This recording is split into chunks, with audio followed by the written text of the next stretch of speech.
কিরম রাঁধতে পারি। এটা হচ্ছে উষ্ণ গরম দুধ, এটা একটু পিনাট বাটার, এটা একটা কুকিজ, 1 বাটি তেল, এটা হচ্ছে চিনি, এটা হলো ময়দা, এটা হলো বেকিং পাউডার। এইবার কি বানাবো তোমরা একটু দেখবে, ঠিক আছে? এরপরে এইগুলো দেখো, পিনাট বাটার আর দুধটা ভালো করে ফেটিয়ে নিয়েছি। এবার তেলটা ওতে দিয়ে ফেটাবো, ঠিক আছে?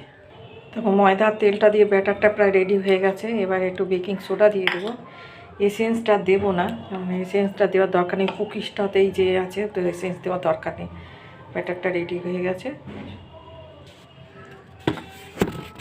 এইটা আমি এটার মধ্যে করে করি কেকটা, এর মধ্যে যা ঢেলে দেবো। এবার একটু ব্যাটার করে দেওয়ার আগে একটু মাখন দিয়ে নিয়েছি।